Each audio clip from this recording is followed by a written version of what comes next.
Bonjour, bienvenue dans l'édition de l'emploi. Réinsérer des personnes éloignées de l'emploi par le biais de l'activité économique, les accompagner dans leurs projets professionnels, c'est la mission de l'association Réciprocité Nancy. Pour en savoir plus, nous recevons Christian Rateau qui en est le président. Bonjour, merci d'être avec nous. Alors pouvez-vous d'abord nous présenter votre association qui est en fait un chantier d'insertion mais en deux grands volets? Oui, absolument. Alors, chantier d'insertion, quand on entend insertion, on a parfois une image un petit peu dévalorisée, je dirais, à la fois des personnes et du travail, ce qui n'est pas le cas.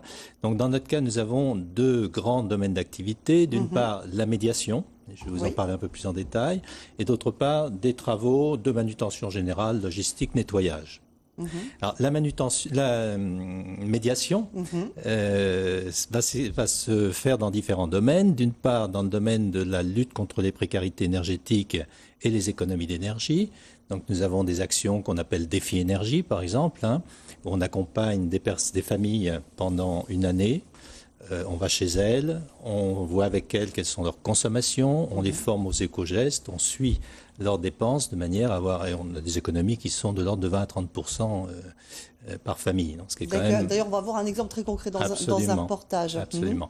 On a un autre type de médiation avec les fournisseurs énergie qui consiste à prendre contact avec les gens qui sont en difficulté de paiement et de mettre en place en médiation des solutions.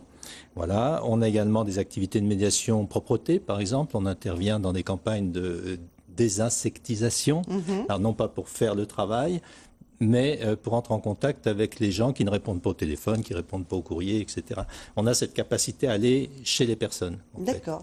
Alors, au niveau des médiateurs, justement, quels sont les profils des personnes que vous recevez ? Alors, ce sont des personnes qu'on va former déjà, bien entendu, qui ont un contact relativement facile avec le public, pas forcément des études ou des diplômes, c'est pas ce qui compte.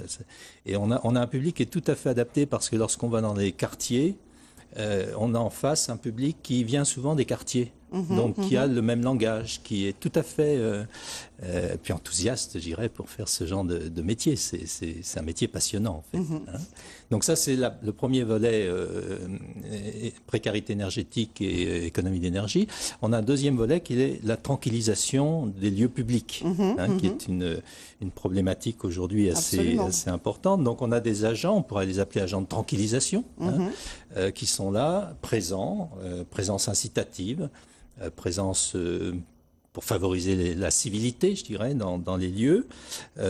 Donc on a des médiateurs dans les quartiers, par exemple sur les travaux de la place Charles III récemment, quand l'ascenseur était en panne, on a mis des médiateurs qui étaient là pour informer les gens, les aider à transporter leurs courses dans certains cas, un peu les stewards urbains, un petit peu quelque part. On a des médiateurs aujourd'hui dans les TER et les gares Lorraine. Donc des binômes qui sont là aussi pour assurer la tranquillisation du voyage. La SNCF est très attentive à ça. Bientôt, on aura des médiateurs dans certains bureaux de poste. Donc, un métier vraiment qui est en train de se développer sur le terrain dans les lieux publics. Justement, on va regarder un exemple très concret avec votre association qui développe donc cette offre d'insertion. On l'a bien compris, elle conçoit et réalise des prestations de services à destination des habitants et contribue donc à la vitalité économique de l'agglomération. Une bonne manière de renforcer aussi le lien social avec des actions de médiation sociale de proximité. Vous venez de l'évoquer. Didier Vincenot et Bruno Courteau ont assisté à la formation des médiateurs, donc énergie, et les auront suivis sur le terrain chez une famille bénéficiaire. Et puis après, qu'est-ce qui va se passer? Si, par exemple, il consomme plus qu'il n'a payé, il va y avoir un P11 et un P12. Donc un prélèvement 11 et un prélèvement 12 pour régulariser la situation. L'association Réciprocité, très impliquée dans le social, forme des médiateurs d'un genre nouveau, des médiateurs en énergie, un rôle qui requiert plusieurs qualités. Il faut que la personne maîtrise tout ce qui est facturation, qu'elle comprenne très bien tous les points clés d'une facture. Et aussi, par rapport à tout ce qui est conseil en économie d'énergie, il faut qu'elle maîtrise le sujet pour pouvoir aider les personnes à consommer moins. C'est un service d'aide, C'est-à-dire qu'il faut aider les gens à remplir les documents, savoir quel type de soutien ils peuvent avoir, à quoi ils ont droit, ce qu'ils doivent faire, leurs obligations aussi. Stagiaires qui bénéficient également d'une formation en communication-médiation. Opérationnels au bout de 6 mois, les nouveaux médiateurs partent sur le terrain à la rencontre des familles en difficulté. Qui dit que vous payez tous les mois au lieu de tous les 2 mois. Oui, et là, vous avez les dates de règlement. Avec le bien. temps réglé. Oh, Mais c'est au dos seulement. Ah bon? Il faut bien penser à retourner les Ah bon, feuilles. d'accord. Alors ça, donc, ce mois-ci, il faut que j'envoie 30... c'est combien? 33,14 pour ce mois-ci. Voilà. Ils ont l'impression d'avoir déjà payé certaines factures et quand ils reçoivent, par exemple, une facture de régulation, ils ne comprennent pas à quoi le montant correspond. Donc notre mission à nous, c'est de leur expliquer leur facture, d'être présent pour pouvoir leur apporter plus d'éclaircissement à ce sujet. Et dans le cas où il y aurait vraiment des difficultés au niveau du règlement, pouvoir négocier avec les fournisseurs énergétiques des solutions pour pouvoir régler la dette. Intervention appréciée par les bénéficiaires.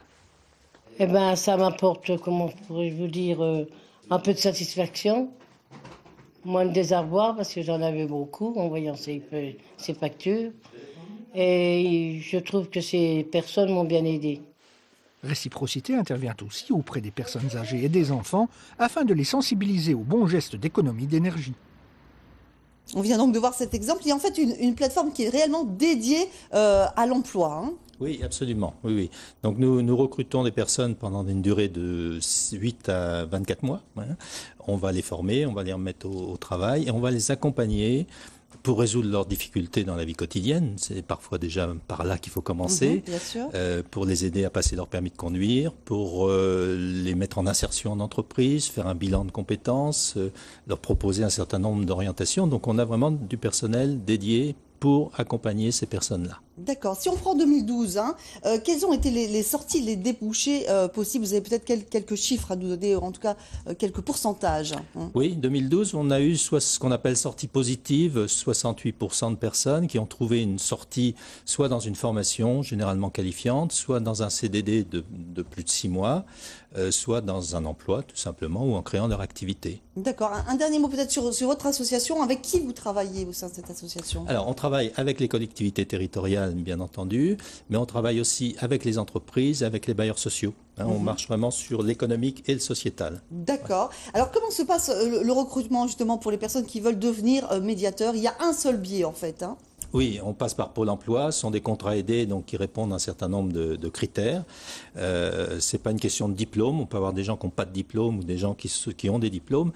C'est simplement une question d'éloignement de l'emploi. Hein. Donc c'est Pôle emploi en fait qui nous adresse les candidatures sur nos offres d'emploi. Très bien. Eh bien, merci beaucoup Christian Rateau d'être venu aujourd'hui sur notre plateau.